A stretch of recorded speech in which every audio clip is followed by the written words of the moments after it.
அருட்பெருஞ்சோதி அருட்பெருஞ்சோதி தனிப்பெரும் கருணை அருட்பெருஞ்சோதி. எல்லா உயிர்களும் இன்புற்று வாழ்க, வள்ளல் மலரடி வாழ்க வாழ்க, கொல்லாவிரதம் குவளை எல்லாம் ஓங்குக, நல்லோர் நினைத்த நலம் பெறுக, நன்றி நினைத்து எல்லோரும் வாழ்க இசைந்து. உலக மக்களே, அறிவார்ந்த அன்பர்களே, ஆண்மநேய ஒருமைப்பாடுடைய அன்பர்களே, வல்லப்பம்ம நம கருளிய திருவுட்பாவிலிருந்து அருட்பெருஞ்சோதி ஆண்டவருடைய திருவிளையாடலை பார்த்து கொண்டிருக்கிறோம். அருட்பெருஞ்சோதி ஆண்டவர் ஆதியும் அந்தமில்லா தோன்றிய இறைவன், சுயமாக தோன்றிய இறைவன். அருட்பெருஞ்சோதி ஆண்டவர் தோன்றிய பிறகு இந்த பிரபஞ்சத்தை உருவாக்கி உலகங்களை படைத்து அந்த உலகங்களை ஆளக்கூடிய பதத்தலைவர்களை, குறிப்பாக 5 தொழில்கள்: படைத்தல், காத்தல், அருளல், அடித்தல், அருளல், மறைத்தல், அருளல், இப்படி ஒரு 5 தொழில்களையும் படைத்து அதற்கேற்ற தலைவர்களையும் படைக்கும் தொழிலை செய்யக்கூடிய தலைவனுக்கு பிரமன் என்று பெயரிட்டும், காக்கும் தொழிலை செய்யக்கூடிய தலைவனுக்கு திருமால் என்று பெயரிட்டும், அதேமேல அழித்தல் செய்யக்கூடிய தலைவருக்கு ருத்திரன் என்று பெயரிட்டும், அதுக்கப்புறம் மறைத்தல் மகேஸ்வரன் என்று பெயரிட்டும், கடைசியாக சதாசிவம் என்ற பெயரிட்டும் 5 தலைவர்களை உருவாக்கி இந்த பிரபஞ்சத்தை இயக்க வைத்தார்கள் அருட்பெருஞ்சோதி ஆண்டவர். இந்த 5 தொழில்களும் செய்து கொண்ட தலைவர்கள் காலங்களில், அருளாட்சி செய்து கொண்டிருக்கிற காலங்களில், சமயங்களும் மதங்களும் மார்க்கங்களும் உருவாகிவிட்டன. 4 யுகங்களும், கிரேத யுகம், திரேத யுகம், துவார யுகம், கலியுகம், 4 யுகங்களுக்குமே ஆயுள் காலம் உண்டு. ஒவ்வொரு கட்டத்திலும் அந்த ஆயுள் காலம் முடிந்தவுடனே அந்த யுகங்கள் அழிந்துவிடும். அதன் பிறகு புது யுகம் பிறக்கும். இதே போல 4 யுகங்கள் முடிந்தவுடனே அந்த யுகங்களில் தோன்றிய சமயங்களும் மார்க்கங்களும் மதங்களும் முடிவடைந்து விட்டன, அதுவும் அழிந்து விட்டன. ஆனால் மக்களுக்கு தெரியாது. அந்த சூட்சமத்தை மக்களிடம் யாருமே கூறவில்லை. அந்த சமயங்களும் மதங்களும் மார்க்கங்களும் முடிவென்ற நிலையில், இந்த யுகங்களும் முடிவடைந்த நிலையில், மக்களுக்கென்று ஒரு யுகம் வேண்டும் என்பதற்காக ஒளி யுகத்தை, அதாவது சதுர்யுகம், சத்தியுகம் என்று சொல்லுவார்கள் நமது பிள்ளை பெருமானவர்கள். அப்படி ஒரு யுகத்திலே இருந்து கொண்டிருக்கின்ற மக்களுக்கு ஒரு மார்க்கம் வேண்டும். அந்த ஆன்மீக மார்க்கம் சமரசமாக இருக்க வேண்டும், எல்லாரும் ஏற்றுக்கொள்ளக்கூடிய அளவில் இருக்க வேண்டும். அந்த மார்க்கத்தில் இருக்கின்ற மக்கள் எல்லாம் இன்பமாக வாழ வேண்டும் என்ற நிலையில் சுத்த சன்மார்க்கத்தை அருட்பெருஞ்சோதி ஆண்டவர் நிறுவி அதை தன் மகன் கையில் ஒப்படைப்பதற்காக ஒரு செல்வ மகனை, ஒரு ஆண்மகனை பெற்றெடுத்து, தன் அருளால் பெற்றெடுத்து செல்வப்பிள்ளை என்று பெயரிட்டு வளர்த்து கொண்டிருக்கிறார். அப்போ சதாசிவத்தினுடைய காலங்கள் முடிவடைகின்ற நிலையில் 51 ஆண்டுகள் பாக்கி இருக்கிறது. அந்த 51 ஆண்டுகளுக்கு பிறகு இந்த பிரபஞ்சத்தை இயக்குவதற்கு ஒரு ஆள் வேணும். அதற்காக தன் மகனை தயார் செய்து கொண்டிருக்கிறார் அருட்பெருஞ்சோதி ஆண்டவர். காலங்கள் நெருங்கிய காலகட்டங்களில் 1823ஆம் ஆண்டு 5/10/1823ஆம் ஆண்டு தனது மகனை ஒரு தாயின் வழியாக வருவிக்க செய்தார் அருட்பெருஞ்சோதி ஆண்டவர். தன் மகனை வருவிக்க செய்வதற்கு முன்னாலேயே ஒரு தாயின் கருவறையில் தன் மகன் இருக்கும்போது அந்த கருவறையிலே எப்படியெல்லாம் திருவிளையாடல் நடந்தது என்பதை நாம் தெளிவாக பார்த்து விட்டோம். கருவறையிலே இருக்கும்போது, கருவறை இருட்டாக என்று நினைக்கும்போது அருட்பெருஞ்சோதி ஆண்டவர் தன் மகனுக்கு ஒளி காட்டியது, வெளிச்சத்தை காட்டியது. தன் மகன் சிரித்து மகிழ்ந்ததை பார்த்து அருட்பெருஞ்சோதி ஆண்டவர் மனமகிழ்ந்தது. தன் மகன் கருவறையிலே பசி என்று சொல்லும்போதே அங்கே கருவறைக்கு சென்று அருளமுதம் ஊட்டியது. எல்லாம் கவனிக்கணும் நீங்க. இதெல்லாம் இறைவனுடைய திருவிளையாடல் நடந்தது. திருவருட்பாவில் அத்தனை ஆதாரங்களும் உண்டு. வல்லற்பெருமான் அவர்கள் தெளிவாக நமக்கு அருளி இருக்கிறார்கள். அங்கே இருக்கும்போது அவர் எப்படியெல்லாம் இருந்தார் என்று மக்களிடம் யாரும் சொல்லவில்லை, மக்களுக்கு தெரியாது. அதுதான் விஷயம். உடம்பு புழுக்கமாக இருக்கிறதே, காற்று வர இடத்துல வந்து அடைச்சி வச்சுட்டேன்னு சொல்லுவார் தந்தையை பார்த்து. உடனே மகனுக்கு தென்றல் காற்று வீசியது.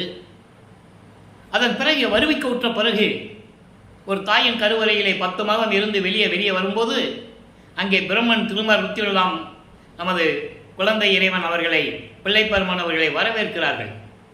நான் அவரை பிள்ளை பெருமான் என்று கூறுவதுண்டு. வள்ளலார் என்பது திரு அருட்பிரகாச வள்ளலார் என்று மக்களால் அழைக்கப்பட்டவர். அந்த பெயர் நிலைத்து விட்டது. அது இருக்கட்டும், நல்லதுதான். ஒன்றும் தவறில்லை. ஏனென்றால் அவருடைய பெயர் செல்வப்பிள்ளை. அருட்பெருஞ்சாண்டவர் தன் மகனுக்கிட்ட பெயர் செல்வப்பிள்ளை. கொல்லை என இன்பம் கொடுத்தாய், எனது பிள்ளையிற்கு செல்வப்பிள்ளை என்று பெயரிட்டாய், தெல்லமுதம் அளித்தாய் என்றெல்லாம் சொல்லுவார். அதெல்லாம் பாடலெல்லாம் விளக்கத்தை நம்ம பார்த்துருக்கோம். ஆக பிள்ளை பெருமானவர்கள் வருவி கூற்ற பிறகு 5 மாத காலகட்டத்தில் சிதம்பரத்திலே தில்லை தலத்திடையே அந்த ஒரு திருவிழாவிற்கு இந்த குழந்தை இறைவனை, நமது இறைவனை அழைத்து செல்லுகிறார்கள். அப்போ அங்கே தன் மகனுக்கு வெட்ட வெளியாக காட்டிய இறைவன், சிதம்பர ரகசியத்தை காட்டிய இறைவன். தில்லை தலத்திடையே திரை தூக்க தரிசித்த போது வேய்வகை மேல் காட்டாதே எந்தனக்கு வெளியாய் காட்டிய மெய்புறவா மெய்ப்பொருளே, உண்மையான தந்தை நீதானே, உண்மையான இறைவன் நீதானே. அதான் மெய் உறவு மெய்ப்பொருள் என்று சொல்லுகிறார்.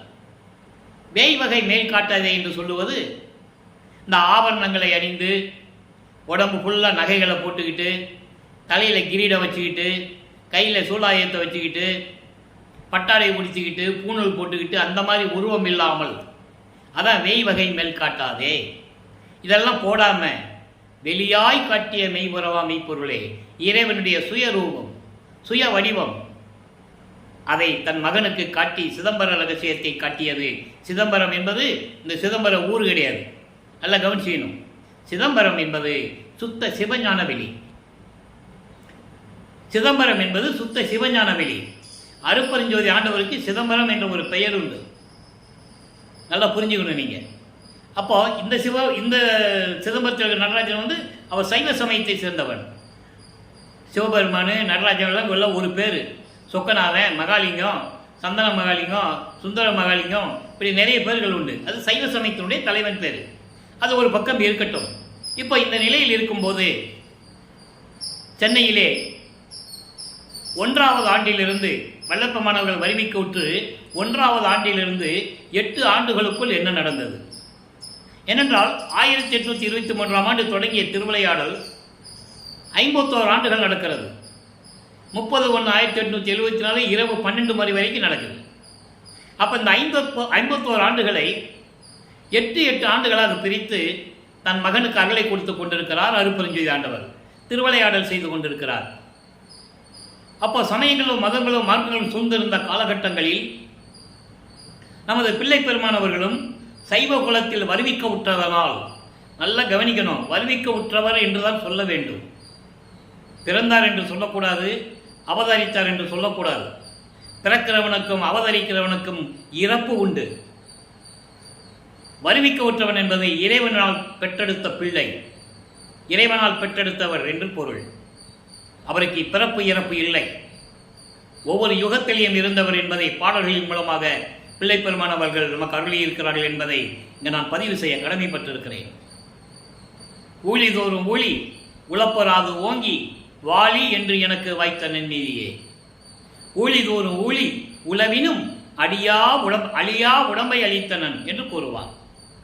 ஊழிதோறும் ஊழி உயிர் தலைத்து ஓங்கினேன் என்று கூறுவார். நல்லா புரிஞ்சுக்கணும் நீங்க.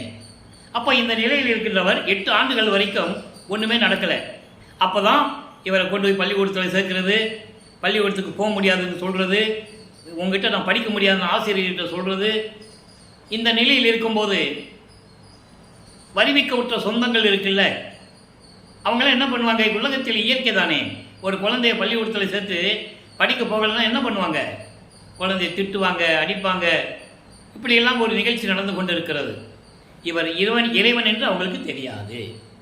நல்லா புரிஞ்சுக்கணும் நீங்கள். இது இறைவனால் வருவிக்க விட்ட குழந்தைன்னு அப்போ அவங்களுக்கு தெரியாது. ஒரு சாதாரண குழந்தையாக நினச்சிட்டு இருக்காங்க. ஆனால் இவர் மனம் ஒரு நிலையில் இல்லாமல் இருக்கிறது, ஏதோ ஒரு பறிகொடுத்த நிலை. அந்த நிலை 8 ஆண்டுகள் வரைக்கும் தொடர்கிறது.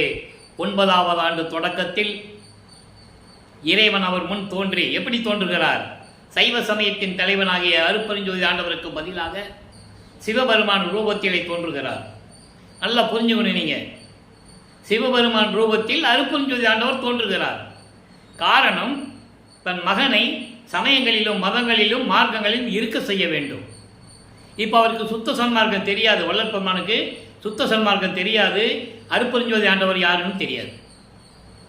இறைவன் வருவிக்க உற்று தோன்றி அவர் முன்னால் தோன்றி, நீ என்னால் வருவிக்க உற்றவன் மகனே, ஞானத்தை பெற்றுக்கொள், உனக்கு முன்பருவம் பின்பருவம் காட்டி அருள் செய்வேன் என்று கூறி மறைப்பு நிலையை கொடுத்துவிட்டு மறைந்து விடுகிறார். மறைப்பு நிலை என்பது ஏற்கனவே நடந்ததெல்லாம் அவருக்கு ஞாபகத்துக்கு வராது. இது இறைவனுடைய திருவிளையாடல். அப்போ இவர் சைவ சமயத்தில் இருந்ததனால் சைவ சமயத்தின் அடையாளமாகிய திருநீரை பூசிக்கிட்டோ உத்தராட்ச மாலையை போட்டுக்கிட்டு நமச்சிவாயா சிவாய நம ஓம் சிவாயா சிவசிவா இப்படி பல பெயர்களை அழைத்து கொண்டு இறைவனை வழிபட்டு கொண்டிருக்கிறார். அப்போ உருவானதுதான் திருவருள் முறையீடு. 232 பதிகங்களை கொண்டது. 1ஆம் திருமுறையிலே 6வது பதிகம், 232 பாடல்கள். இன்னைக்கு 230வது பாடலை பார்த்து கொண்டிருக்கிறோம். ஒவ்வொரு பாடல்களின் மூலமாக நமது வள்ளற்புராணர்கள் அந்த 8 ஆண்டுகளுக்குள் எப்படி இருந்தார், இறைவன் எப்படி திருவிளையாடல் செய்கிறார், அருளை பெற முடியாமல் இது எப்படி மனம் இயங்குகிறார், இறைவனால் வருவிக்க உற்ற மகன் தெரிந்தும் கூட எந்த விதமான அருளை பெற முடியாமல் எப்படி தவிக்கிறார் என்பதை தான் ஒவ்வொரு பாடலில் இருந்தும் ஒவ்வொரு பதிகத்தில் இருந்தும் நாம் பார்த்து கொண்டிருக்கிறோம். அந்த வகையிலே திருவருள் முறையீடு 230வது பாடல். இப்போ நல்லா கவனிச்சிக்கங்க.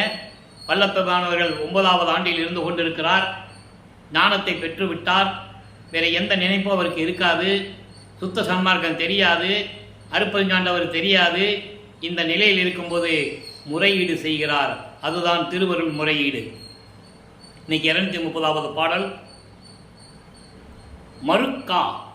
மறுக்கா வளர்க்குழல் மின்னார் மயில் கொண்ட மாருதத்தால் இருக்காது உழலும் என் ஏழை நெஞ்சே மனதிடம் சொல்லுகிறார். காரணம், மனம் ஒரு நிலையில் இல்லை. மனம் அலைபாய்ந்து கொண்டிருக்கிறது. பல எண்ணங்களை நினைத்து கொண்டிருக்கிறது. இறைவனால் வருவிக்க உற்றவன் தெரிஞ்சாச்சு, இறைவனுடைய மகன் தெரிஞ்சாச்சு, வெளியே சொல்ல முடியாது. அந்த நிலையில் இருக்கும்போது அவர் மனம் எப்படி இருக்கும் கொஞ்சம் நினைச்சு பாருங்களேன். உடம்பு சிலுக்கும் நமக்கு. அப்போ அவர் மனம் எப்படி இருக்குன்றதை இங்கே சொல்கிறார். என் நெஞ்சே இவ்விடும்பையிலே என்பது இந்த உலக வாழ்க்கையிலே துன்பப்படுவது. இவ்விடும்பையிலே செருக்காது உருகி சிவாயனமாயனு தேர்ந்து சொல்லிட்டாரா. சுத்த சன்மார்க்கத்தை பெற்ற பிறகு அருப்பெருஞ்சோதி தான் சொல்லுவார். அந்த மாற்றத்தை தான் நம்ம பார்த்துட்டு இருக்கோம். அது சமயங்களையும் மதங்களையும் சார்ந்த சைவ சமயத்தின் தலைவன் சிவபெருமான். அதனால சிவாய நமன் சொல்கிறார். பின்னால் அதை வேண்டான்னு சொல்லுவார். நல்லா புரிஞ்சுக்கணும் நீங்கள். இப்போ அந்த சிவாய நம என தேர்ந்து அன்பினால் ஒரு கால் உரைக்கில் பெருக்காகும் நல் இன்பம் ஓங்கிடுமே. மனசுகிட்ட சொல்கிறார். சும்மா பெண்களை நினச்சிக்கிட்டே இருந்த மனசு அலைவாய்ஞ்சிக்கிட்டு இருக்கியே மனமே, ஒரு தடவை அது சிவாயனம் என்று சொல்லி இறைவனை வேண்டினால் உன் வாழ்க்கை நல்லா இருக்குமே அப்படின்னு மனதிடம் சொல்லுவது போல உலக மக்களுக்கு தெரிவிக்கிறார். இப்போ இந்த பாடலுடைய விளக்கம் பாருங்க. அதாவது மறுக்கா மலர்குழல் மின்னார். மறுக்கா மலர்குழல் மின்னார் என்பது மனமுடைய மலர்களால் சூடிய மலர்களால் சூடிய கூந்தலை உடைய பெண்களிடமிருந்து வரும் அந்த வாசனையினால். ஒரு சிம்பிளாக சொல்லிட்டு போயிடலாம். மலர் சூடிய பெண்களை பார்த்துன்னு சொல்லலாம். விளக்கவன் தெளிவாக கூறுகிறார். அதாவது மனமுடைய மலர்கள் சூடிய கூந்தலிலிருந்து வருகின்ற அந்த வாசனையால் மயங்கி மல்லிகைப்பூ வச்சுட்டு போனால் மல்லிகைப்பூ வாசனை மணக்கும். உடனே இவருக்கு ஒரு உடம்பு சிலுக்கும். உலகியலில் இயற்கை அது. ஒரு நல்ல அழகான பெண், இளம் மங்கை, இளம் பெண், பருவ பெண் கூந்தலிலே அழகாக மலர் சூடி போனால் அந்த வாசனை வரதானே செய்யும். அப்போ மனம் அந்த வாசனையை ஏற்றுக்கொண்டு மயங்குகிறது. அப்படி வாசனையால் மயங்கி ஒரு இடத்தில் இருக்காது துன்பப்படும் என் ஏழை மனமே, ஏழை நெஞ்சே. ஏழை நெஞ்சன் என்ன பரிதாபத்தினுடைய மனமே, இந்த துன்பத்திலே சிக்காது மனம் உருகி சிவாயனமா என தெளிந்து அன்பினால் ஒரு தடவை நீ சொன்னால் பேரின்பம் உனக்கு கிடைக்குமே. மனம் மயங்கி போயிருக்கிறையே, ஒரு தடவையாவது சிவாயனம் என்று சொன்னால் இந்த மயக்கத்திலிருந்து விடுபட்டு உனக்கு பேரின்பம் கிடைக்குமே. இறைவா, மனம் ஒரு நிலையில் இல்லாது ஓடிக்கொண்டிருக்கிறது. இப்படியெல்லாம் மனம் சஞ்சலப்படுகிறது. மனம் ஒரு நிலையில் இல்லை. இந்த நிலையில் இருக்கும்போது நீ விரைவில் வந்து அருள்வாயாக என்று சொல்லி முறையீடு செய்கிறார். உன் அருள் கிடைத்து விட்டால் இந்த மாயை மயக்கங்களிலிருந்து நான் விடுபட்டு விடுவேன் என்று கூறுகிறார். காரணம், 9வது ஆண்டிலிருந்து 16 ஆண்டுகளுக்குள் ஒரு ஆண்மகனுக்கு காமம் வருவது இயற்கை, உலகியலிலே இயற்கை. நல்லா புரிஞ்சுக்கணும். அப்போ அந்த காமத்திலிருந்து விடுபடணும். இன்னைக்கு அதை விளக்கமெல்லாம் பார்க்க போகிறோம், தத்துவ வெற்றியில் பார்க்க போகிறோம். இன்னைக்கு அதை அந்த விளக்கத்தை பார்க்க போகிறோம். அதனால தான் இந்த பாடலுக்கேற்ற விளக்கத்தை அவரை அருளி இருக்கிறார்கள். அதனால தான் நம்ம லிங்க் கொடுக்குறோம், ஆக்டிவிட்டி, கனெக்டிவிட்டி. இப்போ பாருங்க, இப்போ சொல்லிட்டாரா, மனதிடம் சொல்லிட்டார். எதை சொல்றாரு? சிவாய நம என்று உள் அன்பினால் வணங்கினால் நீங்கள் மாயைகளிலிருந்து மயக்கிலிருந்து நீங்கி விடலாம் என்று கூறுகிறார். இப்போ வல்லப்பமானவர்கள் ஞானம் கிடைத்த பிறகு 13வது ஆண்டில் முதல் முறையாக திருவொற்றியூர் செல்லுகிறார். மனம் அங்கே போக சொல்லுது. மனம் போக சொல்லுன்னு சொல்றதை விட அருட்பெருஞ்சாண்டவர் மனதை தூண்டி விடுகிறார், உள்ளத்தை தூண்டி விடுகிறார். தன் மகனை பக்குவப்படுத்த வேண்டும். சமயங்களிலும் மதங்களிலும் மார்க்கங்களிலும் இருக்க செய்து சைவ நெறிகளை கடைபிடித்து இறைவனை வணங்கி உருவ வழிபாடு வணங்கி, உருவ வழிபாட்டுக்கு வேள்வி வலுத்து வணங்கி, உருவ வழிபாடு சரியை அந்த உருவத்திற்கு வேள்வி வளர்த்து, அக்னி வளர்த்து, மந்திரங்கள் சொல்லி, பூ போட்டு, குத்து விளக்கேற்றி, தேங்காய் உடைச்சி, தேங்காய் பழம் வச்சு, வெத்தலை பாக்கு வச்சு, கற்பூரை ஏற்றி, ஊதுவத்தி கொளுத்தி வழிபடுவது, யோக நிலையிலிருந்து வழிபடுவது. இந்த 12 நிலைகளும் ஒவ்வொன்றுக்கு 4 நிலைகள் இருக்கு. சரியில் சரியை, சரியையில் கிரியை, சரியையில் யோகம், இப்படி ஒவ்வொன்றும் 4 இருக்கு. சரியையில் ஞானம், சரியையில் ஞானம். இப்போ முன்னாங்க 12 நிலைகளையும் இவர் கடக்கணும். இவரை அறியாமலேயே கடந்து கொண்டிருக்கிறார். இப்போ அந்த நிலையில் இருக்கும்போது திருவொற்றியூரிலே இறைவனை பார்த்து எப்படி வழிபடுகிறார், மனதை பற்றி இப்போ முதல் திருமுல் முறையீட்டில் பார்த்துட்டோம், மனம் எப்படி மயங்குதுன்னு. அதே இது 2ஆம் திருமுறையிலே உருவாகிறது. வல்லப்ப மாணவர்கள் 2வது எட்டில் இருந்து கொண்டிருக்கிறார். 16 ஆண்டுகளுக்குள் என்ன நடந்தது? 9வது ஆண்டிலிருந்து 16 ஆண்டுகளுக்குள் என்ன நடந்தது? முதல் 8ல் ஒன்றுமே இல்லை. நல்லா புரிஞ்சுக்கணும் நீங்கள். இப்போ இறைவனிடம் சென்று எப்படி முறையிடுகிறார்? ஏங்கி நோகுகின்றது எட்டினுக்கோ, ஏங்கி நோகுகின்றது எட்டினுக்கோ, நீ எண்ணி வேண்டியது யாவையும் இங்கு வாங்கி ஈகுவேன். மனதிடம் சொல்லுகிறார். ஒன்றுக்கும் அஞ்சேல், மனமே எதுக்கு பயப்படாதே, மகிழ்ந்து நெஞ்சமே வருதி என்னுடனே. முதல்ல இந்த 4 வரிக்கு விளக்கம், பின்னால் ஒரு 4 வரி. மனதிடம் சொல்லுகிறார், மனமே நீ எதற்காக ஏங்கி வருந்துகின்றாய்? 1ஆம் திருமுறையில் சொல்லும்போது மனமுடைய, அதாவது நல்ல மனமான மலர்களை கூந்தலில் சூடிய பெண்களிலிருந்து வருகின்ற அந்த வாசனையில் மயங்கி மனம் இயங்குகிறது. 2ஆம் திருமுறைக்கு அந்த பாடல்களில் வரும்போது, மனமே நீ எதுக்கு ஏங்குகிறாய்? உங்களுக்கு இந்த கனெக்டிவிட்டி புரியும்னு நினைக்கிறேன். எதுக்கு ஏங்குகிறாய்? ஏன்னா நிலைகள் மாறுகிறது. அப்போ நீ எதுக்கு ஏங்குகிறாய், வருந்துகிறாய்?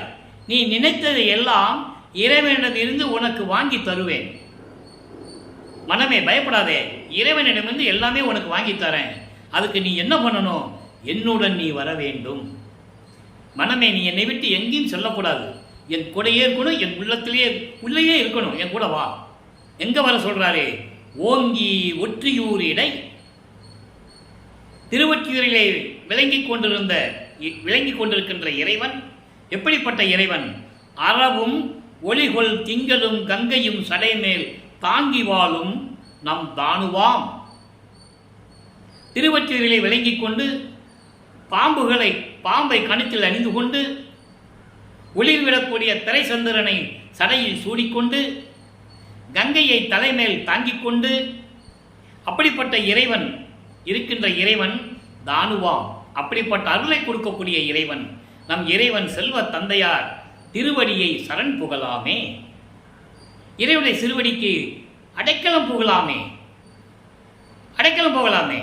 நம்ம ஏன் இப்படியெல்லாம் இருக்கணும்? மனமே மயங்கி ஏன் வருந்துகிறாய், என்னுடனே திருவொற்றியூருக்கு வா என்று சொல்லுகிறார். அப்போ திருவொற்றியூருக்கு மனம் வா என்று சொல்லுவதையும் இவர் மனதிடம் எப்படி சொல்லுகிறார் என்பதையும் தெளிவாக நமக்கு கூறிவிட்டார். 13வது ஆண்டில், வருவிக்கவுற்று 13வது ஆண்டில் திருவொற்றியூரில் இந்த நிகழ்ச்சி நடக்கிறது. ஆக 16 ஆண்டுகள் வரைக்கும் இறைவன் இந்த நிலையில் இருந்து கொண்டிருக்கிறார் நமது பிள்ளைப்பெருமான் அவர்கள். மொத்தம் 2ஆம் திருமுறையிலே 113 பதியங்கள், 1207 பாடல்கள். இது வரைக்கும் நம்ம 25 பதியங்களை பார்த்துட்டோம். ஒவ்வொரு பதிகத்திலையும் இந்த மாதிரி தான் இறைவனை வேண்டுவது திருவொற்றியூரில். அதுக்கப்புறம் திருமுல்ல வாயிலுக்கு போகிறது, அங்கே மாசிலாமணி மனம் உருகிறது, எந்த விதமான பிரயோஜனம் இல்லை. அதுக்கப்புறம் வில்லிவாக்கம் பக்கத்துலேருந்து ஒரு 10 கிலோமீட்டரில் ஒரு இடம் இருக்குது, திருவழித்தாயம். அங்கே சிவபெருமான் கந்த துணியை கட்டி நிற்கிறதும் இவர் போய் தந்தையிடம் முறையீடு செய்வதையும் இப்படியெல்லாம் காலங்கள் கடந்து கொண்டிருக்கிறது. இப்போ திருவடியில எப்படி சரணடைகிறது, மனதை கட்டுப்படுத்துகிறார். இப்போ 16 ஆண்டுகள் முடிஞ்சிருச்சு, வருவிக்கவுற்று 16 வருஷம் முடிஞ்சிருச்சு. ஒரு பிரயோஜனம் கிடையாது. போக வேண்டியது, இங்கேருந்து சென்னையில் நடந்து போக வேண்டியது, கால் வலிக்க நடந்து போய் அழுத்து போய் எல்லாரும் தூங்கின பிறகு இங்கே வர்றது, இங்கே இருக்கிறவங்க வருவிக்க விட்டதனால் ஏற்பட்ட சொந்தங்கள், பிள்ளை சாப்பிட்டானோ, ராமலிங்கம் சாப்பிட்டானோ சாப்பிடலையா அப்படின்னு ஏங்கிட்டு இருக்கிறது, வருத்தப்படுறது, இவர் வந்த உடனே திட்டுறது, இப்படி நிகழ்ச்சிகள் நடந்து கொண்டிருக்கிறது. இது உலகியல் வாழ்க்கை. உலகியலில் நடக்கிறதெல்லாம் இதெல்லாம் நடந்துகிட்டு இருக்கே. இப்போ வல்லப்பம்மன் அவர்கள் 3வது எட்டில் அடி எடுத்து வைக்கிறார். அப்படின்னா 24. இந்த 17வது ஆண்டிலிருந்து 24 ஆண்டுகளுக்குள் என்ன நடந்தது? ஒரு சிறிய மாற்றங்கள் நிகழ்கிறது. அப்போ திருவொற்றியூரில் இருக்கிறார். அதுக்கு பிறகு திருமுல்ல வாயில் போகலை, திருவழித்தாயத்துக்கு போகலை, 3ஆம் எட்டில், அதாவது 24 ஆண்டுகள் வரைக்கும் அங்கேயே இருக்கிறார், திருவொற்றியூரிலேயே இருக்கிறார். இப்போ என்ன நடக்குது? 3ஆம் திருமுறை உருவாகிறது. 19 பதிகங்கள், 235 பாடல்கள், எல்லாத்தையும் நம்ம பார்த்துட்டோம். இருந்தாலும் ஒரு சுருக்கம், ஏன்னா திருவிளையாடல் சொல்லும்போது அந்த சுருக்கத்தை சொல்லணும். இந்த 19 பதிகங்களிலேயும் இவர் திருவொற்றியூருக்கு போக வேண்டியது, தியாகராஜன் இப்போ காட்சி கொடுப்பார், ஆனால் பேச மாட்டார். இவர் பார்த்துக்கிட்டே இருப்பார் மகிழ்ச்சியோட, இறைவன் எப்படி நம்மக்கிட்ட வருவாருன்னு மறைஞ்சிடுவார், பேசுறது கிடையாது. இந்த நிலைகள் தொடர்ந்து இருக்கும்போது நாரையையும் கிளிகளையும் தூது அனுப்புவார், ஒரு பிரயோஜனம் கிடையாது. இவருடைய மனநிலையை, மன ஏக்கத்தை, மன வருத்தத்தை சொல்லி அனுப்புவார், தூது சொல்லுவார். நான் போய் நின்னா அவர் காட்சி கொடுத்து மறைஞ்சிடுறாரு, பேசுறதில்ல, நீங்களாவது போய் சொல்லுங்க, அப்பயாவது என் மேல் இறக்கப்பட்டு தயவோடு கருணையோடு எனக்கு வந்து அருளை தருவானார் பார்க்கலாம், நீங்கள் போய் சொல்லுங்கன்னு சொல்லுவார். போன நாரையும் கிளிகளும் திரும்பி வராது. நாரையும் கிளியும் நாட்டூரும் தூது என்ற பதிகத்திலே நமக்கு அருளி இருந்தார்கள். அதன் பிறகு இந்த உலகியல் குடும்பத்தில் கஷ்டம் வந்து என்ன பண்ணுவாங்க? உடனே குறி கேட்க போவாங்க, ஜாதகம் எடுத்துகிட்டு போவாங்க. கஷ்டம் வந்தாலும் சரி, பிள்ளைகளுக்கு திருமண நிகழ்ச்சியாக இருந்தாலும் சரி, என்ன ஒரு நல்ல நிகழ்ச்சிகள் செய்யணும் வேணாலும் ஜோசியம் பார்ப்பாங்க, குறி பார்ப்பாங்க. அதே போல் இவரும் குறி ஆராய்ச்சி என்ற பதிகத்திலே நமக்கு அருளி இருந்தார்கள். எல்லாம் பார்த்துட்டோம். ஒரு குறைச்சி பெண்ணிட்ட போய் குறி கேட்பார், ஒரு பதிலும் இருக்காது, சோழி உருண்டாதானே பதில் வரும். அதுக்கப்புறம் ஜோதிட நாடல் என்ற பதியத்தில் பார்த்தோம், போய் ஜாதகம் எடுத்துட்டு போய் சொல்லுவார், இப்படிப்பட்ட திருவொற்றியூரில் இருக்கின்ற இறைவன் என்கிட்ட வருவாரா வரமாட்டாரான்னு தெரியல, அருளை கொடுப்பாரா கொடுக்க மாட்டாரான்னு தெரியல, நான் மனம் ஏங்கி கொண்டிருக்கிறேன், ஏதாவது ஜோசியம் பார்த்து சொல்லுங்கன்னு ஒரு ஜோசியர்கிட்ட போய் கேட்பார். எந்த விதமான பதிலும் இல்லை, சொல்ல முடியாது அவரால். எப்படி சொல்ல முடியும்? இறைவன் தான் தடுக்கிறாரே, நீ சொல்லாதன்னு சொல்கிறாரே. இந்த நிலையில் இருக்கும்போது 19வது பதிகத்திலே இவரை பார்த்து தியாகராஜ பெருமான் எப்படி தெருவழியாக ஓடுறாரு. இவர் தெருவில் நிற்பார், அவர் மூலஸ்தானத்திலிருந்து காட்சி கொடுப்பார், மகனுக்கு காட்சி கொடுக்குறாரு. இவருக்கு ஒரே சந்தோஷம், எப்படி நமக்கு இன்றைக்கி வந்து அருளை கொடுத்துருவாரு, சிரிச்சுக்கிட்டே வராரு, எப்படி சிரிச்சுக்கிட்டே வராரு, எப்படி அருளை கொடுத்துருவாரு அப்படின்னு அங்கே தெருவில் நிற்பார். பக்கத்தில் வரைக்கும் வருவார். பக்கத்தில் வந்த உடனே கன்னத்தில் கிள்ளிட்டு கொஞ்சிட்டு நான் வரேன்னு சொல்லிட்டு திரும்பி பார்க்காம ஓடுறாரு. மக்கள்கிட்ட யாரும் சொன்னாங்களா? இதை சொல்லலை. நல்லா புரிஞ்சுக்கணும். நீங்கள் வேண்டுமென்றே மறைத்தார்கள், படிக்கக்கூடாதுன்ட்டாங்களே 5 திருமுறைக்கும். படித்தவன் பொய் சொல்ல மாட்டான்ற கதையில் மக்களும் படிக்காமல் விட்டுட்டாங்க. அங்கே தான் எல்லாமே நடக்குது. நல்லா புரிஞ்சுக்கணும் நீங்கள். இவரும் பின்னாலேயே சிவபெருமானுக்கு பின்னாலே ஓடுறார். அவர் திரும்பியே பார்க்கல. இந்த நிலைகளெல்லாம் நம்ம பார்த்து விட்டோம். அதன் பிறகு இவர் மனம் நொந்து மனம் வருந்தி இனிமேல் திருவொற்றியூருக்கும் போகக்கூடாது. ஏற்கனவே திருமலை வாயிலுக்கு திருவள்ளித்தாய்க்கு போகக்கூடாதுன்னு இருந்தார். இப்போ நீங்கள் எங்கேயுமே போகக்கூடாது, வீட்டிலேயே இருந்துக்கொண்டு சொல்லி வீட்டிலேயே இருக்கிறார். அப்போது அவங்க சொந்தங்கள்லாம் என்ன நினைக்குது, பையனுக்கு எப்படியாவது கல்யாணம் பண்ணி வச்சிடணும், இவன் இப்படி ஊர் சுற்றுறது நமக்கு பிடிக்கல, நல்லா கவனிக்கணும், அவர் இறைவனுன்னு அவங்களுக்கு தெரியாது. இறைவன் குழந்தைன்னு அவர் இறைவனால் வருவிக்கப்பட்டவன்னு தெரியாது. அப்போ எப்படியாவது கல்யாணம் பண்ணி வச்சிடணும், கால் கட்டு போட்டோம்னா சரியாக போகும். உலகையில் சொல்லுவாங்கல்ல, அவனுக்கு ஒரு கால் கட்டு போடுங்கப்பா, ஒரு கல்யாணம் பண்ணி வச்சிருங்கப்பான்னு சொல்லுவாங்கல்ல, அந்த மாதிரி ஏற்பாடு செய்கிறாங்க. அக்கா பொண்ணை கல்யாணம் பண்ணி சொல்கிறாங்க. அற்புதமான திருவிளையாடல் இது. அருமையான கதாபாத்திரம், நிகழ்ந்த பாத்திரம். நம்பிக்கையாலையும், அதாவது ஒரு கற்பனையாகவோ கதையாகவோ சொல்லப்பட்டது அல்ல, உண்மையாகவே நடந்தது. அருமையான ஒரு கதாபாத்திரம் தனக்கோடி அம்மையாளுக்கு தாலி கட்டியது. அப்போ கல்யாணம் பண்ணிக்கிட்டு சொல்கிறாங்க, இவர் அதெல்லாம் முடியாது, எனக்கு இல்லற வாழ்க்கையில் சம்மந்தம் கிடையாது, எனக்கு விருப்பம் கிடையாதுன்னு சொல்கிறார். அப்போ இவர் யார் சொன்னால் கேட்பாங்கன்னு சொல்லி ஒரு சாமியார்ட்ட கூப்பிட்டு போகிறாங்க. அவர் பேர் ராமலிங்கம் தான். அவர் யார்? அருப்பெருஞ்சோதி ஆண்டவர். அது யாருக்கும் தெரியாது. இவர் பின்னால் சொல்லுவார், நீ சொன்னபடி தான் நான் செஞ்சேன் அப்படின்லாம் சொல்லுவார். சூட்சமமான விளக்கங்கள் நிறைய இருக்குது திருவருட்பாவில். சரின்னு ஒத்துக்கிட்டார். ஏன்னா இவருக்கு தெரியும், இப்போ சுத்த சன்மார்க்கம் இருக்கிறது தெரியும், அருப்பெருஞ்சோதி ஆண்டவர் தான் இறைவன் அவருக்கு தெரியும். அதனால் இவர் இந்த அம்மாவுக்கு தாலியை கட்டி மோட்சத்தை கொடுத்துட்டோம்னா, கர்மங்களை எல்லாம் நீக்கிட்டோம்னா, அந்த அம்மா இந்த பூலோகத்திலிருந்து மோட்ச வீட்டுக்கு போயிடுவாங்க. அதுக்கப்புறம் அதே மாதிரி திருமண விழாவிலே பிரம்மன் திருமால் ருத்திவரெல்லாம் அங்கே வெயிட் பண்ணுறாங்க, வாழ்த்துறதுக்கு அங்கே வந்து உட்கார்ந்துருக்காங்க. எப்படியும் அருப்பெருஞ்சோதியாண்டவர் வருவார்ல மகனை பார்க்குறதுக்கு, நம்மளும் எப்படியாவது வணங்கி அருளை பெற்றுக்கொள்ளலாம், அவங்களும் உட்கார்ந்துருக்காங்க. அது வரைக்கும் இறைவன் அவங்க பார்க்கல, நல்லா புரிஞ்சுக்கணும். அப்போ அந்த நிலையில் இருக்கும்போது இவர் தாலி கட்டுறாரு. தாலி கட்டும்போது தனக்கோடி அம்மையாருக்கு பூர்வ ஜென்ம நினைவுகள் வருகிறது. அதன் பின் மறைப்பு நிலை ஏற்படுகிறது. அந்த பூர்வ ஜென்ம நினைவு வந்தால் தான், அந்த வரும்போது தான் அவங்க அம்மாவிட்டையும் அவங்ககிட்டையெல்லாம் சொல்கிறாங்க. அந்த பெண், அந்த அம்மா சொல்கிறாங்க, அவரை ஒன்று நீங்கள் சொல்லாதீங்க, அவர் நிலையை நான் புரிந்து கொண்டேன். எப்படி சொல்கிறாரு? நான் அவருடைய நிலையை புரிந்து கொண்டேன்னு அந்த அம்மா சொல்லுது. அப்போ அந்த அம்மாவுக்கு பூர்வீக அந்த ஜென்மம் வந்து நினைவுக்கு வந்திருக்கணும். அப்போ வளர்ப்பமானவர்கள் அந்த பெண்ணிடம் சத்தியம் வாங்கியிருக்கணும், வெளியாட்டி சொல்லக்கூடாது. அப்போ இந்த அம்மா புரிஞ்சுக்கிட்டாங்க, ஆகா ஒரு நிலைக்காக தான் நம்ம இங்கே வந்திருக்கோம், பூலோகத்துக்கு வந்திருக்கணும். அந்த அம்மாவும் புரிஞ்சுக்கிட்டாங்க. இந்த நிலையில் இருக்கும்போது பற்றுகளை துறக்கிறார். உலகியல் வாழ்க்கையை துறக்க வேண்டும், துறக்கிறார். சரியை கிரியை யோகம் என்ற 12 நிலைகளையும் கடந்து விட்டார். இவர் அறியாமலே கடந்து விட்டார். அதன் பிறகு சைவ சமயத்தினுடைய அடையாளமாகிய திருநீர் பூசுவதை நிறுத்தினார். உத்தராட்ச மலையை கலட்டி எரிந்து விட்டார். வெள்ளாடை அணிந்து முக்காடு போட்டார். எல்லா வேலையும் முடிஞ்சிடுச்சு. இப்போ சுத்த சன்மார்க்கத்துக்கு வாங்கணும். இப்போ வளர்ப்பமானவர்கள் 5வது எட்டில் இருந்து கொண்டிருக்கிறார். எல்லா பாடல்களையும் நம்ம பார்த்துட்டோம்.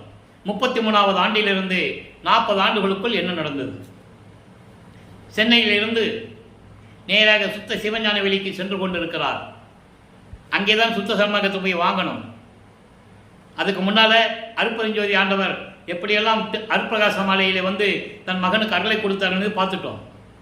இவர் வீட்டை பூட்டிட்டார், கதவை போட்டார்ல.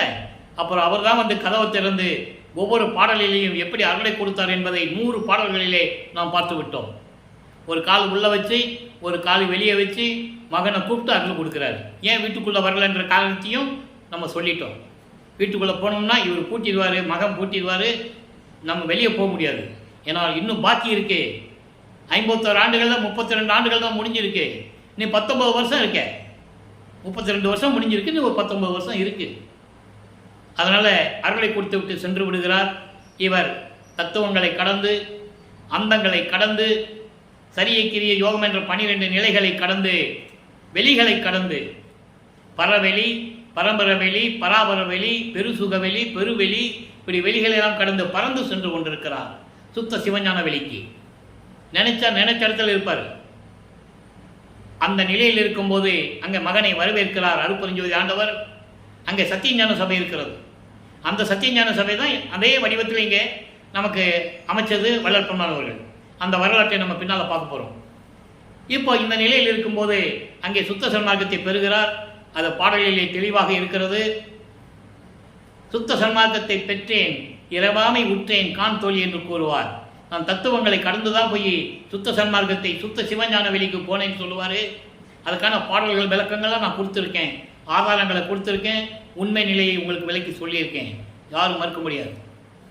அப்படிப்பட்டவர் வள்ளல் பெருமானவர்கள். 202 ஆண்டுகளாகியும் வள்ளல் பெருமானவர்கள் வருவிக்க விட்டு 202 ஆண்டுகளாகியும் அவருடைய அருள் நிலையை மக்களிடம் யாருமே சொல்லவில்லை. ஒரு ஆள் கூட சொல்லலை. உண்மை. அதனால்தான் பாடலிலே நமக்கு அருளினார்கள். அதை இந்த வள்ளலார் ஊழியனுக்கு உணர்த்தி என்னை ஆட்கொண்டு விளக்கத்தை கொடுத்ததனால் அந்த விளக்கத்தை உங்களிடம் சொல்லிக் கொண்டிருக்கிறேன்.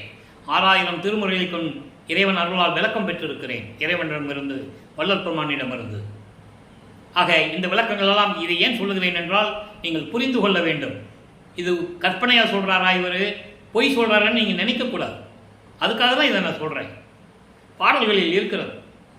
அங்கே போகிறாரு, சுத்த சிவஞான வெளிக்கு போகிறாரு, சத்தியஞான சபைக்கு போகிறாரு. தேவர்கள், சத்தர்கள், சக்திகள், முனிகள் நிற்கிறாங்க. அதுக்கு முதல்ல பிரம்மன் திருமாலா நிற்கிறாங்க. தேவர்கள் சொல்கிறாங்க, இவங்க நீங்கள் ஏன் வெளியே நிற்கிறீங்கன்னு கேட்குறாரு. நாங்கள் உள்ளே போவதற்கு எங்களுக்கு தகுதி இல்லைன்னு சொல்கிறாங்க. உங்களுக்கு சாமி நீங்கள் போகலாம், உங்களுக்கு தான் தகுதி இருக்குன்னு சொல்கிறாரு. அந்த பாடல்கள் விளக்கத்தில் நம்ம பார்த்துட்டோம். இவர் அங்கே போகிறார், மகனை வரவேற்று, மகனை இந்த ஆடையை கலைந்து விட்டு, முக்காடு போட்டு தானே போகிறாரு, ஆடைகளை கலைந்து விட்டு புனித நீராடி பட்டாடை புத்தாடை அணிந்து அணிகலன்களை அணிந்து மங்கள கோலத்துடன் வருவாயாக. 2.5 நாளிகையில் உனக்கு எல்லாவர்களையும் கொடுக்க வேண்டும் என்று கூறுகிறார். 2.5 நாளிகை என்பது 1 மணி நேரம். ஒரு நாளிகைக்கு 24 நிமிடங்கள். அதே போல இதெல்லாம் பாடல்கள் உண்டு. அதெல்லாம் விளக்கத்தையும் நம்ம சொல்லிட்டோம். சுருக்கமாக சொல்கிறேன், அவ்வளோதான். இந்த நிலையில் இருக்கும்போது எல்லாத்தையும் வாங்கி கொண்டு மகனை பூலோகத்திற்கு சென்று வா என்று சொல்லி மகனை வழி அனுப்புகிறார். தெளிவாக சொல்கிறார். நேராக கருங்குழி என்ற கிராமத்திலே வந்து இருந்து கொண்டிருக்கிறார். இதுவரைக்கும் 5-8 முடிந்து விட்டது. 5-8 40 ஆண்டுகள் முடிந்து விட்டது. வள்ளல் வருவிக்க விட்டு 40 ஆண்டுகள் முடிந்து விட்டது. ஒவ்வொரு 8 ஆண்டுகளிலும் எப்படி அருளை கொடுத்தார் என்பதையும் பார்த்து விட்டோம். கருங்குழி வருவதற்கு முன்னால் உலகியலிலே செவிவெளி வந்த செய்திகள் எல்லாம் உண்டு. இவர் சிதம்பரத்துக்கு போனதாகவும், அங்கே பரசுராமன் என்ற இவருடைய அந்த உறவினர் வருவிக்க விட்டதனால் சொந்தம் ஏற்பட்டது அண்ணன் என்ற முறை, அவரை பார்த்ததும், அங்கே கருங்குழியில் இருக்கக்கூடிய வீட்டிற்குரிய சொந்தக்காரர் வெங்கட ரெட்டியார் அவரை பார்த்து, ஐயா, இவர் எனது தம்பி, பேரு ராமலிங்கம், அக்கா மகளை கல்யாணம் பண்ணி வச்சோம், அவனுக்கு வாழ விருப்பமில்லை, ஆன்மீகத்துக்கு வந்து விட்டான், அதனால் இவனை உங்கள் வீட்டில் வைத்துக் கொள்ளுங்கள் என்று கூறுகிறார். அங்கே வெங்கட ரெட்டியார் அவர்கள் சைவ நிலையில் இருந்து கொண்டிருக்கிறார். நல்லா புரிஞ்சு கொண்டு நீங்கள், இதெல்லாம் ஏற்கனவே நிர்ணயிக்கப்பட்டது. இப்படி தான் போகணும், இப்படி தான் வரணும்னு ஏற்கனவே எல்லாமே இறைவனுடைய செயல். உடனே அங்கே தங்குகிறார்கள். அங்கே என்ன நடந்தது என்பதையும் பார்த்து விட்டோம். தண்ணீரால் விளக்கரித்தது, நான் ஏற்கனவே அதுக்கு விளக்கம் கொடுத்துருக்கிறேன். தண்ணீரால் விளக்கரித்தது உண்மை. ஆனால் அந்த அம்மையார் அவர்கள், முத்தையால் அம்மையார் அவர்கள் செம்பில் கொண்டு வந்து வைக்கும்போது அது தண்ணின்னு இவருக்கு தெரியும். நல்லா புரிஞ்சுக்கணும் நீங்கள். இவர் விளக்கு எரிஞ்சு தான் இருக்கணும்னு அவசியம் இல்லை. இவரே ஒளி விளக்கு. இதெல்லாம் உலக மக்களுக்கு தெரிவிக்க வேண்டும். அந்த இடத்திற்கு ஒரு பெயர் வேண்டும் என்பதனால் அந்த பெயர் ஏற்பட்டது. மறுநாள் அந்த அம்மா வந்து சொல்கிறாங்க, சாமி, நான் எண்ணெய்க்கு பதிலாக தண்ணி வச்சுட்டேனே, எப்படி நீங்கள் இருந்தீங்க அப்படின்னு கேட்குறாங்க.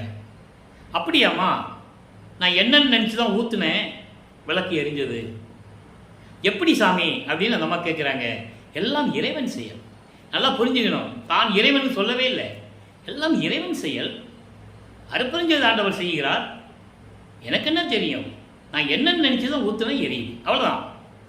ஆனால் அந்த இடத்திற்கு எவ்வளவு பெருமை உண்டு தெரியுமா? அருட்பெருஞ்சோதி ஆண்டவரும் தன் மகனும் கொஞ்சம் குலாவிய இடம். எங்கே வர சொல்வார் அங்கே வருவார். நேராக அருட்பெருஞ்சோதி ஆண்டவர் வந்து பேசிட்டு போவாங்க.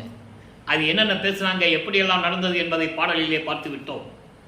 இப்போ அங்கிருந்து கருங்குழியிலிருந்து விடைபெறுகிறார் நமது பிள்ளை பெருமான் அவர்கள். இங்கே ஏற்கனவே பார்வதிபுரத்திலே அந்த ஊர் மக்கள் கொடுத்த அந்த இடத்திலே, தானமாக கொடுத்த அந்த இடத்திலே ஏற்கனவே பேசி வைக்கப்பட்டது தான். அது கருங்குழியில் இருக்கும்போதே நடக்குது. அப்போ வந்த இடத்திலே ஒரே நாளிலே தர்மசாலையை அமைத்து 1867 ஆண்டு 23/5/1867 ஆண்டு ஒரே நாளிலே தர்மசாலையை நிறுவி அன்றே அணைய அடுப்பு மூட்டி பசியோடு வருகின்றவர்களுக்கு பசியை போக்கிக் கொண்டிருக்கிறார், பசியை போக்கிக் கொண்டிருக்கிறார் நமது இறைவன் வல்லப்பெருமானவர்கள். அதன் பிறகு அங்கே உறைவிடமாக கொள்ளுகிறார், தர்மசாலையிலே உறைவிடமாக கொள்ளுகிறார். அந்த உறைவிடமாக கொண்ட காலங்களிலே என்ன நடந்தது என்பதை சுருக்கமாக பார்த்து விட்டோம். சங்கராச்சாரியர் வந்தது. சங்கராச்சாரியார் சமஸ்கிருதம்தான் தாய்மொழி என்று கூற, இருந்துட்டு போகட்டுமே, தமிழ் வேணால் தந்தை மொழியாக இருக்கட்டுமே என்று கூற, அப்போ அவர் கேட்ட கேள்விகளுக்கு, சமஸ்கிருதத்தில் கேட்ட கேள்விகளுக்கு ஒரு சின்ன பையன் பதில் சொல்வான் என்று சொல்லி ஒரு சின்ன பிள்ளையை, ஒரு ஆண் பிள்ளையை வரவழைத்து, பேசுடா சாமி என்னமோ கேட்கிறாரு, பதில் சொல்லு என்று சொல்ல, இப்படியெல்லாம் திருவிளையாடல் நடந்தது. இதெல்லாம் செவி வெளி வந்த செய்திகள், அனுபவத்தினால் ஏற்பட்ட செய்திகள், உண்மைகள். பாடலில் இதெல்லாம் கிடையாது. சரியா? இப்போ பாடல் மூலமாக சொல்லப்பட்டதான் நம்ம பார்த்துட்டு இருக்கோம். இது நடந்த திருவிளையாடல்கள். இப்போ தர்மசாலையில் இருக்கும்போது உத்தரஞான சிதம்பரம் மாலை உதயமானது. அந்த பாடலிலே எப்படியெல்லாம் சுத்த சன்மார்க்கத்தில் இருக்கின்றவர்களுக்கு இறைவன் அருளை கொடுப்பார் என்பதையும், சுத்த சன்மார்க்கம் என்ன என்பதையும், இங்கே சத்தியஞான சபை வரப்போகிறது என்ற சூட்சமத்தையும், அப்போ அந்த சத்தியஞான சபை நிறுவலை. நல்லா புரிஞ்சுக்கணும். நீங்கள் தர்மசாலையிலே வல்லப்பெருமானவர்கள் இருக்கும்போது சத்தியஞான சபை கிடையாது. தர்மசாலையை விட்டு மேட்டுக்குப்பம் போன பிறகுதான் அங்கே இருந்து கொண்டு சாலையை தர்ம சபையை, சத்தியஞான சபையை நிறுவுகிறார். நல்லா புரிஞ்சுக்கணும். நீங்கள் இப்போ சத்தியஞான சபையை ஏற்படுவதற்கு முன்னால் தர்மசாலையில் இருக்கும்போது நடந்ததை சொல்லிக் கொண்டிருக்கிறோம். இப்போ வல்லப்பெருமானவர்கள் 41வது ஆண்டிலிருந்து 48 ஆண்டுகளுக்குள் இருக்கிறார். வருவிக்க உற்ற ஆண்டிலிருந்து 48 ஆண்டுகளுக்குள் இருக்கிறார். வல்லப்பெருமானுக்கு வயதில்லை.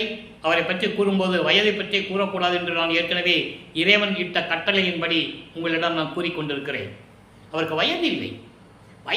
வயதை பற்றி சொல்லும்போது வயதை பற்றி கூறுகின்றவன், வயதை பற்றி குறிப்பிட்டால் அவன் இறக்கக்கூடியவன். இத்தனை வயசு வரைக்கும் இருப்பான், அதுக்கப்புறம் இருக்க முடியாது. அது அந்த நிலை வேறு. அதுக்கப்புறம் 1869 ஆண்டு நீதிமன்றத்திலே ஆறுமுக நாவலார் தொடுத்த வழக்கை எப்படி வென்று வந்தார் என்பதையும் பார்த்து விட்டோம். அதன் பிறகு அவருடைய மனநிலையை உலக மக்களுக்கு எப்படி சொன்னார் என்பதையும் பார்த்து விட்டோம். சமாதி எப்படி வைப்பது, ஏன் சமாதி வைக்க சொன்னார், எழுவார் மேடை எப்படிப்பட்டது, இந்த நிலைகளெல்லாம் கூறிக்கொண்டே வருகிறார். அப்போ எழுவார் மேடை அமைக்கலை, நல்லா கவனிக்கணும். ஆனால் இங்கே வரப்போகுது என்ற சூட்சமமான விளக்கத்தை பாடல்களை கூறிவிட்டார்கள். அந்த விளக்கத்தையும் பார்த்து விட்டோம். இப்போ சமயங்களிலும் மதங்களிலும் மார்க்கங்களில் இருக்கும்போது திருவருள் முறையீடு எப்படி இருந்தது, தர்மசாலைக்கு வந்த பிறகு, அதாவது சுத்த சன்மார்க்கத்தை பெற்று தர்மசாலையில் இருக்கும்போது இறைவனிடம் எப்படி வேண்டுகிறார், ஏன் வேண்டுகிறார்னா ஏற்கனவே அவர் எல்லாருலையும் பெற்றுக்கொண்டார், இன்னும் கொஞ்சம் பாக்கி இருக்கு. அருப்பெருஞ்சோதியை வாங்கணும், திரு அருள் செங்கோலாட்சியை வாங்கணும், இவரோட 2.5 கலந்துக்கணும், அருப்பஞாண்டர் வந்து தான் கலக்கணும். இந்த 3ம் நடந்தது மேட்டுக்குப்பம். நல்லா புரிஞ்சுக்கணும். காலங்கள் நெருங்கி கொண்டிருக்கிறது. அதுக்கு முன்னால் இறைவனிடம் முறையீடு செய்கிறார். அதுதான் திருவருள் விளைதல். ஏற்கனவே இந்த பதிகத்தை நாம் விட்டு வைத்திருந்தோம்.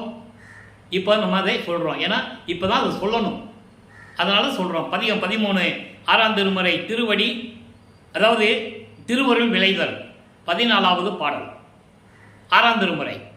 அவர் எப்படிப்பட்டவர், இறைவன் எப்படிப்பட்டவர், இவர் எப்படி அருளை பெற்றுக்கொண்டார், மிச்சம் நீ அருள வேண்டுமே அப்படின்ற ஒரு நிலையை சொல்லுவது.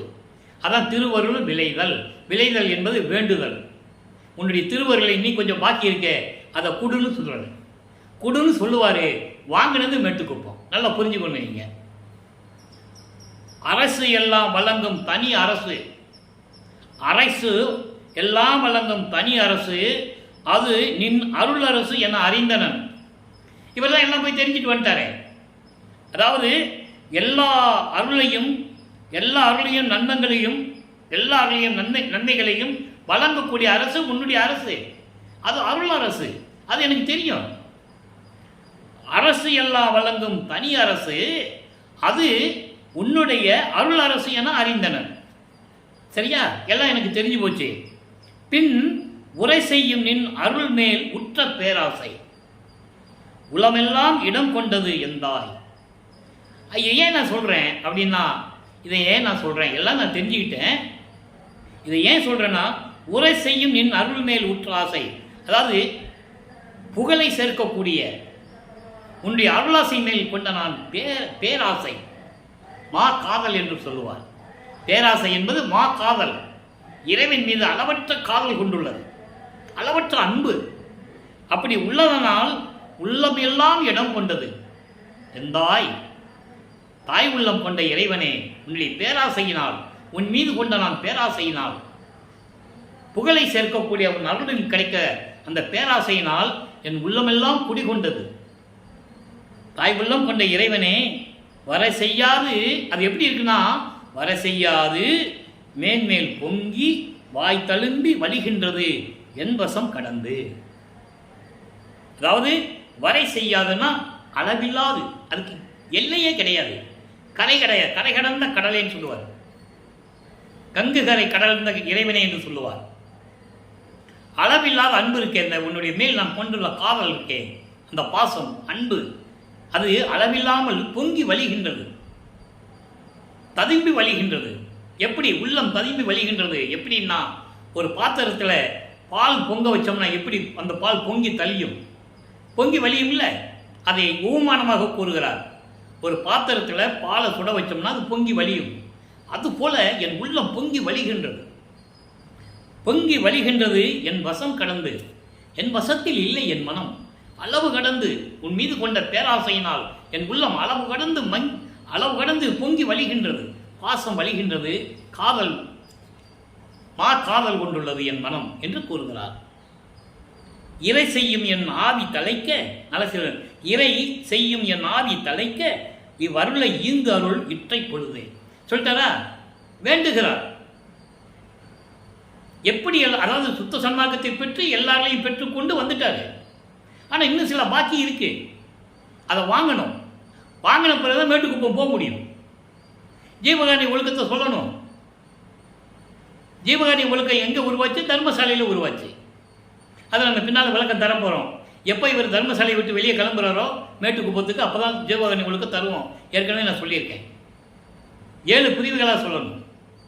பசி, பிணி, கொலை, பசி, பிணி, தாகம், இச்சை, எளிமை, பயம், கொலை. அற்புதமாக இருக்கும். அது சொல்லும்போது நீங்கள் ரொம்ப புரிஞ்சுக்குவீங்க. அற்புதமாக இருக்கும். மற்றவங்க உரைநடை பகுதியில் பார்த்து படித்து மனப்பாடமாக சொல்கிறது வேற. இறைவன் பாடல்களை சொன்ன அந்த ஏக்கத்தை, அந்த உண்மையை சொல்லும்போது அற்புதமாக நீங்கள் உணர்வீர்கள். ஏற்கனவே ஜீவகாரணியில் ஒரு புத்தகம் போட்டிருக்காங்க தெய்வ நிலையத்தில். அது படித்தா தெரிஞ்சுக்கலாம், அது வேற விஷயம். படிச்சுட்டு அப்படியே மனப்பாடமும் சொல்லலாம், அது வேற விஷயம். அப்படி அல்ல, எப்படி சொல்கிறாரு பாடல்களில் அந்த விளக்கத்தை மக்கள்கிட்ட சொல்லணும். அதனுடைய தன்மை என்ன, ஜீவகாரணத்துடைய ஒழுக்கம் என்ன, அதெல்லாம் நம்ம பின்னால் சொல்ல போகிறோம். அதை நீங்கள் மனசில் வச்சுக்கங்க. இப்போ என்ன சொல்கிறாரு? இறை செய்யும் என் ஆவி தலைக்க. இறை செய்யும் என்பது இந்த மாயைகள் இருந்தும் மயக்கங்கள் இருந்தும் என் உயிர் பிழைக்க, என் உயிர் ஓங்க. அப்படின்னா நான் பேரின்பமாக இருக்கேன். பேராசை பொங்கி வலிகன்னு சொல்லிட்டாரு. அப்படி அந்த பேராசை என்னோடு நிலையாக இருக்க வேண்டும் என்றால் நீங்கள் நல்லா புரிஞ்சுக்கணும். பாடல் அவ்வளோ அற்புதமான பாடல்கள். இது நூல் விளக்கம் அல்ல, இறைவன் கொடுத்த விளக்கம். முதல்ல என்ன சொல்றாரு? உன் மேல காதல் கொண்டது பேராசை பொங்கி வலிகின்றதுன்னு சொல்லிட்டாரு. அப்போ இந்த மாயைகளையும் மயக்கங்களையும் விடுபட்டு இந்த பேராசை என்பது பேரின்பம், உன் மீது கொண்டுள்ள அந்த பேரின்பம் எனக்கு நிலைக்க வேண்டும் என்றால் அதை சொல்றாரு, இறை செய்யும் என் ஆவி தலைக்க. அப்படி நிலைக்க வேண்டும் என்றால் அந்த அருளை, அப்படிப்பட்ட அருளை ஈந்து அருள் உடனே எனக்கு கொடு, இற்றை பொழுதே, இப்பவே வா, இன்னைக்கே கொடுக்கணும். இனிமே காலம்லாம் தாமதிக்க முடியாது. காலம் தாமிச்சிருந்தா என்னால் பொறுக்க முடியாது. அந்த பாடலாம் நம்ம பார்த்துட்டோம். இப்போ இந்த நிலையில் இருந்துட்டு சொல்லிட்டாரா. இப்போ தத்துவங்களை எப்படி ஜெயிச்சாருன்னு சொல்லணும். தத்துவ வெற்றி, 99 தத்துவ வெற்றி 17. அங்கே என்ன சொன்னார்? 1ஆம் திருமுறையில் மனமுள்ள மலர்களை சூடிய கூந்தல் உடைய பெண்கள் பக்கம் போனால் அந்த வாசனை பார்த்து என் மனம் மயங்குகிறது, என் மனம் மயங்குகிறது, அந்த மனதை நிலைநிறுத்த வேண்டும், என்னை காமத்திலிருந்தும் மாயைகளிலிருந்தும் மயக்கத்திலிருந்தும் என்னை விடுவிக்க வேண்டும் என்று கூறுவார். இங்கே எப்படி கடக்கிறார், எப்படி விடுவித்தார் மக்கள்கிட்ட சொல்லணும்ல. அதான் இந்த பாடல். 1ஆம் திருமுறையிலே பதிகம் 6 திருவருள் முறையீடிலே இருக்கின்ற 230வது பாடலுக்கு 2ஆம் திருமுறையிலே திரு அடிசகன் 26 பதிகத்தில் இருக்கின்ற பாடலுக்கு 99வது பதிகம் 6ஆம் திருமுறையிலே பதில் இருக்கிறது. அங்கே சமயங்களும் மதங்களும் மார்க்கங்களும் சேர்ந்தது. இங்கே சுத்த சன்மார்க்கத்தில் பதில் இருக்கிறது. பாருங்க, நல்லா கவனிக்கணும். பயம் என்னும் ஒரு கொடும் பாவி பயலே, பயம் என்னும் ஒரு கொடும் பாவி பயலே. ஜீவகாணிய ஒழுக்கத்தில் இருக்கு பயம். அது நம்ம பின்னால் சொல்லும் போதெல்லாம் விளக்கம் வரும். இங்க ஒரே வரியில் சொல்லுவார், அங்க விளக்கம் சொல்லுவார். பயம் என்னும் ஒரு கொடும் பாவி பயலே, இது கேள், நான் சொல்றதை கேளு. பயம் என்னவென்று கொடுமையான ஒரு பாவி பயலே. பயம் வந்தால் என்ன இருக்கும்? நிம்மதி இருக்காது. எப்பவுமே பயந்துகிட்டு இருந்தா என்ன இருக்கும்? வாழ்க்கையில் நிம்மதி இருக்காது. அந்த பயம் இருக்கக்கூடாதுன்னு சொல்றாரு. என்ன பயம்? மரண பயம் மட்டுமல்ல, அது வேற விஷயம். சமயங்களிலும் மதங்களிலும் மார்க்கங்களிலிருந்து வெளியே வந்துட்டோமே, சுத்த சன்மார்க்கத்தை வாங்கிட்டோமே, அதனால் இந்த சிறு தெய்வங்கள் ஏதாவது பண்ணுமோ, உருவ வழிபாட்டை விட்டுட்டோமே, அதெல்லாம் ஏதாவது நமக்கு தொந்தரவு கொடுக்குமோ, தூக்கத்தை கெடுத்துரும். அந்த பயம் இருக்கக்கூடாதுன்னு சொல்ற. அந்த பயம் என்னும் ஒரு கொடும் பாவி பயலே, நீ இது கேள், நான் சொல்றதை நல்லா கேட்டுக்கோ. பற்று அற எந்தனை விடுத்து, பற்று அற எந்தனை விடுத்து என்னை முழுமையாக நீக்கிவிட்டு என்னை விட்டு விலகி. பயம் என்னும் கொடுமையான பயலே, என்னை முழுமையாக நீ விட்டு போயிடணும், விலகி போயிடணும், என்கிட்ட இருக்கக்கூடாது. நீ பனிக்கடல் வீழ்ந்து ஒளிப்பாய். பனிக்கடல், பனியால் அதாவது பனிக்கட்டியால் சூழ்ந்தப்பட்ட அந்த கடலில் போய் நீ வீழ்ந்து ஓடி போய் ஒளிப்பாய் என்றால் மரணம் அடைந்து இங்கே வரக்கூடாது. அதோட செத்துப்போன்னு சொல்கிறேன். திரும்பி வரக்கூடாது. இருந்தால் தானே நீ வருவ. அதனால் உரை பணிந்த கடல் எப்படி இருக்கும்? அப்படியே உறைஞ்சிடும். அதில் போய் மடிந்து போ என்று சொல்லுகிறார். அதுக்கு அடுத்து சொல்கிறார் பாருங்க, தயவினில் உரைத்தேன். எனக்கு இறைவன் கொடுத்த தயவும் கருணையும் இருப்பதனால் தயவோடு சொல்லுகிறேன். ஓடி போயிரு. பயம் என்னும் கொடு பயலை, என்னை விட்டு ஓடி போயிரு. இன்னும் இருத்தியனில், இன்னும் நீங்க இருந்தீங்கன்னா உனது தன் தலைக்கு தீம்பு வரும். உன் தலை தப்பாது, தலையை துண்டித்து விடுவேன். நான் சொல்றதை கேளு. போய் பனி உறைந்த கடல்ல போய் மடிக்கு போ, திரும்பி வராதீங்க. நான் தயவோட சொல்றேன். இனிமே நீ இருப்பேன்னு தான் சொன்னீங்கன்னா உன் தலை துண்டா போயிடும். உன் தலைக்கு ஆபத்து வந்துடும். உன் தலை துண்டிக்கப்படும். தலை மட்டுமல்ல, நினது செயல் ஊறும் உன் உள்ளத்தில் இருக்கின்ற அந்த செயல்கள் எல்லாம் இருக்கிறதே, கொடிய செயல்கள், அதுவும் உடம்பு அழியும். தலை மட்டும் போகாது, உடம்பு அழிஞ்சு போகும். மரியாதையா போயிடு. சுற்றம் எல்லாம் இறக்கும். உன்னை சேர்ந்தவர்கள் இருக்கிறார்களே, மாயை, மயக்கம், மாமாயை, ஆணவம், கண்மம் எல்லாம் செத்து போகும். ஓடி போயிரு. எனக்கெல்லாம் இது வேண்டாம், நீ வேண்டாம் எனக்கு, ஓடி போயிரு. தீர்ந்தது இனி இல்லை என்றே திருவார்த்தை பிறக்கும். எல்லாம் ஒளிஞ்சிருச்சுப்பா, எல்லாம் தீர்ந்து விட்டது, நீங்கி விட்டது, இனிமே நமக்கு பயம் இல்லை, இனிமே எனக்கு பயம் இல்லை என்ற நிலை உருவாகிவிட்டோம். அதான் சொல்றாரு, தீர்ந்தது இனி இல்லை என்றே திருவார்த்தை பிறக்கும். அப்பா, எல்லாம் முடிஞ்சு போச்சு, இனிமே பயமே இல்லை. காரணம், சுத்த சன்மார்க்கத்தை பெற்றுக்கொண்டே, அருட்பெருஞ்சோதி ஆண்டவரின் அருளை பெற்றுக்கொண்டே, எனக்கு பயம் இல்லை. நான் யார் தெரியுமா? அதுக்கு தான் சொல்றாரு, திருவார்த்தை பிறக்கும், நிம்மதியா இருப்பேன். காரணம், நான் யார் தெரியுமா? அயலிடையே நேர்ந்து ஓடுகனி. கண்ணுக்கு தெரியாத இடத்துக்கு போயிரு, இங்க இருக்கக்கூடாது, நீ ஓடி போயிரு. என்ன தெரியுமா நான் யாருன்னு? என்னை அறியாயோ? என்ன தெரியுமா உனக்கு நான் யாருன்னு? அம்பலத்து என் அப்பன் அருள் நம்பு பிள்ளை நானே. திருச்சிற்றம்பலத்திலே இருக்கின்ற அப்பன் அருப்பதிஞ்சோதி ஆண்டவர் இருக்கிறானே, அவனுடைய அருளால் பெற்றெடுத்த பிள்ளை நான். அதுதான் நான் சொல்கிறேன், முதலிருந்து சொல்லிட்டு இருக்கேன். இறைவன் இவரை தன் அருளால் பெற்றெடுத்தவர். சுத்த சன்மார்க்கத்தை மக்களிடம் கொடுக்க வேண்டும் என்பதற்காக வருவிக்க உற்றவர். அருப்பரிஞ்சோதி அகவலிலே பாடல் உண்டு, அருமையான பாடல்லாம் உண்டு. ஆன்ற சன்மார்க்கம் அணிபெற என்னைத்தான் இன்று அமுது அளித்த இனிய நற்றாயே. அகத்தை கருத்து புறத்தை விழுந்த உலக அனைவரையும் சகத்தை திருத்தி சன்மார்க்கத்தை அடைவித்திட, அதுக்கு தான் நான் வந்தேன்னு சொல்கிறாரு. அப்போது நீங்கள் சன்மார்க்கத்துக்கு வந்துட்டீங்கன்னா இகத்தை பரத்தை எல்லாம் பெற்று எல்லா இன்பங்களையும் சுகங்களையெல்லாம் பெற்றுக்கொண்டு நீ மகிழ்ந்திடுவதற்கு என்றே என்னை உகத்தே இறைவன் வருவிக்க விட்டேன், இந்த கலியுகத்தில் நான் வருவிக்க விட்டேன் என்று சொல்கிறார். ஏற்கனவே சென்ற யுகங்களில் இருந்தவர் கலியுகத்திலே வருவிக்க விட்டதை மக்களுக்கு தெல்ல தெளிவாக கூறுகிறார் என்பதை இங்கே நான் பதிவு செய்ய கடமைப்பட்டிருக்கிறேன். ஆக அப்படிப்பட்ட பிள்ளை நான் சொல்லிட்டாரா? இப்போ சுத்த சிவநிலை 106வது பதிகம், சுத்த சிவநிலை 45வது பாடல். வீணே பராக்கில் விடாதீர் உமது உள்ளத்தை. உலக மக்களே, வீணாக வேறு இடத்தில் உங்கள் உள்ளத்தை மனதை செலுத்த விடாதீர்கள். வேறு இடம் என்பது சமயங்கள், மதங்கள், மார்க்கங்கள். வீணாக நீங்கள் உங்கள் உள்ளத்தை குழப்பிக்கிட்டு இருக்காதீங்க மனதை. வீணாக பராக்கில் என்பது வேறு இடத்தில். தெளிவாக சொல்கிறாரு. இது சூட்சமமான விளக்கத்தை மக்களுக்கு சொல்லணும். வேறு இடம்னா என்ன இடம்? சுத்த சன்மார்க்கத்தை வாங்கியாச்சு. அப்போ வேறு இடம் என்னன்னா சமயங்களும், மதங்களும், மார்க்கங்களும். அங்கெல்லாம் உலக மக்களே உங்கள் மனதை செலுத்தாதீர்கள். அது எப்படி இருக்கும்? நானே உடைய நமரங்கால், நானே உடைய நமரங்கால் என்று சொல்லுவது. நமரங்கால் என்றது என்னுடையவர்கள், என்னுடைய மக்களே. ஒன்றும் தெரியாமல் இருக்கிறீர்களே, ஒன்றும் தெரியாமல் இருக்கிறீர்களே, மானத்தை விட்டு இருக்கிறீர்களே, வெக்கத்தை விட்டு இருக்கிறீர்களே, ஒன்றும் தெரியாத நிலையில் இருந்து கொண்டிருக்கின்ற உலக மக்களே, ஊனாக தெல்லமுதம் இன்று எனக்கு சேர்த்து அளித்தான்.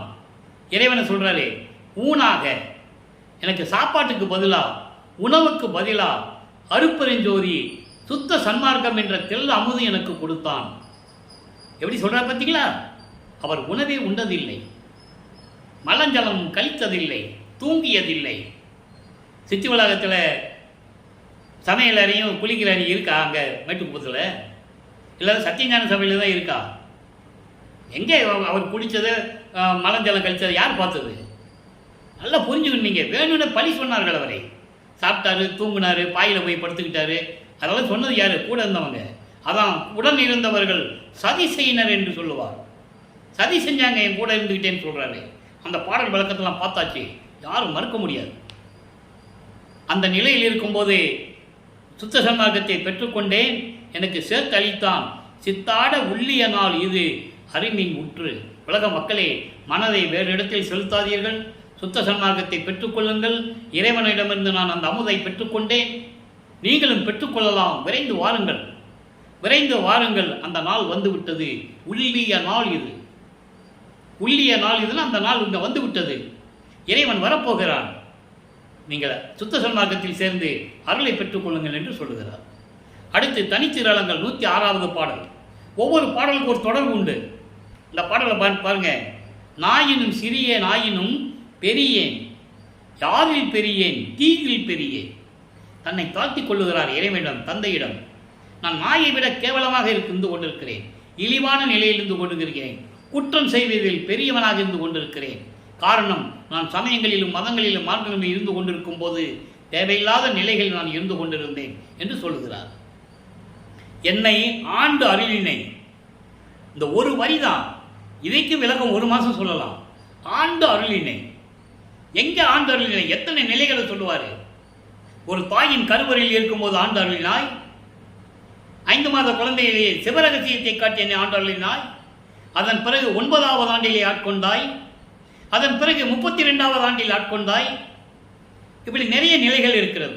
அதான் சொல்றாரே, சுருக்கமாக சொல்றாரு, என்னை ஆண்டு அருளினை. என்னை ஆண்டவனே, என்னை ஆண்டவனே, என்னை ஆண்டு அருளி எல்லா அருளையும் கொடுத்து என்னை ஆண்டு கொண்ட இறைவனே, என்னை ஏற்றுக்கொண்ட இறைவனே, அம்பலத்து ஆட செய்யும் எம் பெரும் பொருளே, திருச்சிற்றம்பலத்தில் இருந்து கொண்டு இருக்கின்ற அருப்பெருஞ்சோதி ஆண்டவரே, என் தந்தையே, நீ இன்றி நான் இல்லை என்ற நிலையை உலக மக்களுக்கு கூறுகிறார். அடுத்து மெய்யருள் வியப்பு 112வது பதிகம் 97வது பாடல். இங்க எப்படி சொல்றாரு பாருங்க. 9வது ஆண்டு ஆட்கொண்டார் அங்க சொல்லிட்டாரா, இங்க எப்படி விளக்கம் சொல்றாரு பாருங்க. நீயே வலிந்து இங்கு என்னை ஆண்ட நீதி ஜோதியே, நீயே வலிய வந்து விரும்பி வந்து என்னை ஒரு தாயின் கருவறையிலே இருக்க வைத்து இந்த உலகிற்கு வருவிக்க செய்து 9வது ஆண்டிலே நீயே விரும்பி வலிந்து வலு கட்டாயமாக வந்து என்னை ஆண்டு கொண்ட அருட்பெருஞ்சோதியே, அதான் நீதி ஜோதியேன்னு சொல்லுகிறார். அருட்பெருஞ்சோதியே சொல்லிட்டாரா. 9வது ஆண்டில் என்னை ஆட்கொண்ட அருட்பெருஞ்சோதியே, நின்னை பாட என்னை வளர்க்கும் நிமல ஜோதியே, உன் அருள் புகழை சொல்லுவதற்காக, உன் மீது பாடலை பாடி இந்த உலக மக்களுக்கு உன்னுடைய அருள் புகழை சொல்லுவதற்காக என்னை வளர்த்து கொண்டிருக்கின்ற நிமல ஜோதியே. நிமலம் என்பது மலங்களை நீங்கிய இறைவன். அதான் ஒரு இடத்துல சொல்லுவாரு, இந்த உலகம் தோன்றிய காலத்திலிருந்தே புராணங்களும் காவியங்களும் இதிகாசங்களும் எவ்வளவோ உருவாகின. அவர்களெல்லாம் மலம் சூழ்ந்தவர்கள். ஆணவம், கண்மம், மாயை, மாமாயை, துறவி போன்ற மலங்களை சூழ்ந்தவர்கள். அவர்களால் பிரபஞ்சத்தின் உண்மைகளையும் உண்மையான விளக்கத்தையும் எழுத முடியாது. மலங்கள் நீங்கியவன் தான், சுத்த சன்மார்க்கத்தை சேர்ந்தவன் தான் உண்மையான நிலையை கூற முடியும் என்று கூறுவார் ஒரு இடத்திலே. அப்படிப்பட்ட மலங்கள் நீங்கிய இறைவன் என்று கூறுகிறார். அதான் நிமலன் என்று சொல்கிறார். அமலன் என்று சொல்வார். அமலா, நான் வேண்டுதல் கேட்டு அருள் புரிதல் வேண்டும், நான் ஆறுயிர்க்கெல்லாம் அன்பு செயல் வேண்டும். தெளிவாக சொல்வார். விமலா என்று சொல்லுவார். விமலா, நான் வேண்டுதல் கேட்டு அருள் புரிதல் வேண்டும். எங்கே சுத்த சன்மார்க்க வேண்டுகொள்ள பாடல் இருக்கு. ஆக அமலன், விமலன், நிமலன் எல்லாம் ஒரே பேர் தான். தாயே என வந்து என்னை காத்த தரும ஜோதியே, ஒரு தாய் போல தாய் உள்ளம் கொண்டு என்னை பெற்றெடுத்த தாயே, தந்தையும் நீதான் தாயும் நீதான், நீயே என் தந்தை அருளுடையாய் என்னை நேர்ந்து பெற்ற தாயே என்று கூறுவார். என்னையும் இரக்கந்தன்னையும் ஒன்றாக இருக்க இசைவித்து மன்னி வாழ்வுற வருவித்த கருணை வள்ளல் நீ என்று கூறுவார். அப்படி தாயென வந்து என்னை காத்த தரும ஜோதியே, அருட்பெருஞ்சோதியே, தன்னை பிறரால் அறிவதற்கு அரிய தலைமை ஜோதியே, உன்னுடைய அருள்தன்மையை யாருக்கு தெரியும்? யாரும் அறிய முடியாது. உன்னை அறிந்தவன் நான் தான். அதை அருட்பெருஞ்சோதி அகவல்ல சொல்லுவாரு, ஆதியும் அந்தமும் அறிந்தனை நீயே ஆதி என்று எனக்கு அருளிய அருட்பெருஞ்சோதி. ஆதியும் அந்தத்தை பற்றி நீ அறிந்து கொண்டாய். அப்படி அறிந்து கொண்டதில் நீதான் முதல் ஆளு, நீயே ஆதி. அவ்வளவு விளக்கங்கள் இருக்கிறது நண்பர்களே. ஆதியும் அந்தமும் அறிந்தனை உனக்கு தான் தெரியும். அறிந்தனை நீயே ஆதி, நீதான் முதல் ஆளு தெரிஞ்சுக்கிட்டதுல, வேற யாருக்கு தெரியாது அப்படின்னு சொல்லுவாரு. அது அகவல்ல இருக்கு. அப்படி உன்னுடைய அருள் தன்மையை வேறு யாரால் சொல்ல முடியும்? அப்படிப்பட்ட நிலையில் இருக்கின்ற தலைமை ஜோதியே, சுத்த சன்மார்க்கத்தின் தலைமையான கடவுள் அருட்பெருஞ்சோதியே என்று கூறுகிறார். அடுத்து ஒரே ஒரு விளக்கம் நண்பர்களே. அம்பலவாணர் வருகை 68, 69வது பாடல். எல்லாமே தர்மசாலையில் இருக்கும்போது தான் நடக்குது. அங்கே மேட்டுக்குப்பத்தில் இருக்கும்போது கொடி கட்டுனது, பேருபதேசம் சொன்னது, உரையாற்றியது, பேருபதேசம் கொடுத்தது, கொடிப்பாட்டு, ஞானசரியை, இப்படி சில விளக்கங்கள்லாம் இருக்குது. அது நம்ம பின்னால் பார்க்க போகிறோம். அது நிலுவையில் இருக்க அந்த பதியங்கள் எல்லாம் நம்ம பின்னால் பார்க்க போகிறோம். அப்போ இந்த நிலைகளெல்லாம் இருக்கும்போது, தர்மசாலையில் இருக்கும்போது அம்பலவாணர் வருகையை எப்படி கூப்பிடுறாரு, நீ வா, அங்கே விண்ணுலகத்திலிருந்து என்ன பண்ணிகிட்டு இருக்க, உன் பிள்ளை நான் இங்கே இருக்கிறேன், நீ அங்கே என்ன பண்ணிகிட்டு இருக்க, வான்னு கூப்பிடுவார். நல்லா பாருங்க. எச்சமயங்களும் பொய் சமயம் இன்றி சொல்லிட்டாரா. சாதியும் மதமும் சமயமும் பொய் என ஆதியில் உணர்த்திய அருட்பெருஞ்சோதி. சாதியும் மதமும் சமயமும் காணா ஆதி அனுப்பதியாம் அருட்பெருஞ்சோதி. சாதியும் மதமும் பொய்யே, அவற்றின் புகுதாதியும் சிவமன்றையே பொருள் என கண்டறிவேன். இது ஞானசரியை. அதான் சொல்றாரு, எச்சமயங்களும் எல்லா சமயங்களும் பொய் என்று சொல்லிவிட்டீர்கள் என் தந்தையே. சொல்லிட்டாரா, எல்லாம் பொய். இச்சமயம் இங்கு வாரி, இந்த நேரத்தில் இங்கே வாங்க, ஒரே பிரச்சனையாக இருக்கீங்க. எவனை நான் சொல்கிறத கேட்க மாட்டேன்றான். நான் என்ன பண்ணுறது? என்னை வெளியே சொல்ல முடியாதுன்ட்டேன், உன் மகன் சொல்லக்கூடாதுன்ற, கடவுள்னு நீ சொல்லக்கூடாதுன்னு என்ன சொல்லிட்டேன். நான் சொல்கிறது எவனு கேட்கவும் மாட்டேன்றான். நீ அங்கே இருந்து என்ன பண்ணிகிட்டு இருக்க, இங்கே வா, இச்சமயம் இங்கு வாரீர். மெய்சமயம் மெய்சமயம் தந்தீர் வாரீர். மெய்சமயம் சுத்த சன்மார்க்கம். சுத்த சன்மார்க்கத்தை கொடுத்த இறைவனே இங்கே வாங்க, பூலோகத்துக்கு வாங்க, தர்மசாலைக்கு வாங்கன்னு கூப்பிடுறாரு. தர்மசாலையிலே அருட்பெருஞ்சோதி ஆண்டவரும் வல்லற்பமானும் கொஞ்சம் குலாவிய இடம், அற்புதமான இடம் தர்மசாலை. அதே போல கருங்குழி அற்புதமான இடம். சத்தியஞான சபையிலே சபையை கட்டினார், அவ்வளோதான். இறைவனா உங்கள் தந்தையை நீங்கள் இருன்னு சொல்லிட்டார், அவ்வளோதான். நான் இங்கே இருக்க மாட்டேன், உன்னோட தான் கலந்துக்குவேன்னு அங்கே வந்துட்டார். இருந்தாலும் நீ அங்கே இருக்கணும்னு சொல்கிறாரு. நல்லா புரிஞ்சுக்கணும். நீங்கள் இருந்தாலும் நீ சபையில் தான் இருக்கணும், என்னோட கலந்துட்டில்ல, அங்கேயும் கொஞ்சம் நேரம் இருந்துட்டு வா அப்படின்னு சொல்லுவார். பாடலாம் இருக்குது. அப்போது தர்மசாலையிலே நடக்கும்போது சொல்கிறாரு, நீங்கள் வான்னு கூப்பிடுறாரு.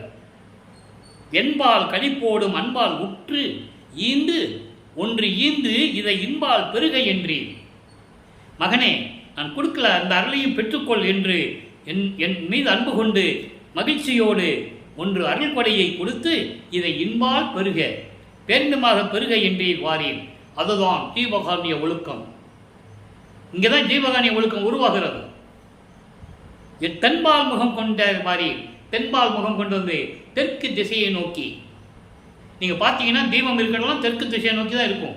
நீங்களும் வீட்டில் தீபம் வச்சுருந்தா தெற்கு திசையை நோக்கி தான் தீபம் இருக்கணும், அந்த ஒளி இருக்கணும். ஒளி எல்லா இடத்துலையும் பரவும், அது வேறு விஷயம். ஆனால் தெற்கு முகமாக தீபம் இருக்க வேண்டும். நீங்கள் வடக்கு நோக்கி வணங்க வேண்டும். தெய்வத்தை பார்த்து வடக்கு நோக்கி வணங்க வேண்டும். தீபம் தெற்கு நோக்கி இருக்க வேண்டும். தென்முகம் தென்பால் முகம் கொண்டீர் வாரீர். நீங்கள் சீக்கிரம் வாங்க என்று சொல்லி தந்தையை வரவேற்கிறார். ஆக அன்பர்களே, இன்று பார்த்த இறைவனுடைய திருவிளையாடல் உங்களுக்கு புரிந்திருக்கும் என்று நான் கருதுகிறேன். வல்லப்பெருமானவர்கள் இப்போது 48 ஆண்டுகளுக்கு இருந்து கொண்டிருக்கிறார், தர்மசாலையில் இருந்து கொண்டிருக்கிறார். அதுவரையில் இப்போ நம்ம பார்த்துக்கிட்டு இருக்கோம். இதுக்கு பின்னால் மேட்டுக்குப்பம் போகணும், அதை நம்ம பின்னால் பார்ப்போம். ஆக இறைவன் கொடுத்த சுத்த சன்மார்க்கத்தில் இணைந்து நீங்களும் கொலையும் புலையும் தவிர்த்து சுத்த சைவ நெறியில் இருந்து கொண்டு அருப்பெருஞ்சோதி அருப்பெருஞ்சோதியை தனிப்பெருங்கனை அருப்பெருஞ்சோதி என்ற மகாமந்திரத்தை உச்சரித்து இறைவனுடைய அருளையும் செல்வங்களை எல்லாம் பெற்று இந்த வையகத்திலே நீங்கள் நோயற்ற வாழ்வில் வாழ வேண்டும் என்று இறைவனுடைய தயவாலையும் கருணையாலையும் வேண்டி விடைபெறுகிறேன். இந்த வள்ளலார் ஊழியன். மீண்டும் நாளை சந்திப்போம். நன்றி, வணக்கம். அருட்பெருஞ்சோதி அருட்பெருஞ்சோதி தனிப்பெருங்கருணை அருட்பெருஞ்சோதி. நாளையும் இறைவனுடைய திருவிளையாடல் தொடரும். கண்டு மகிழ்ந்து இறைவன் அருளை பெற்றுக்கொள்ளுங்கள்.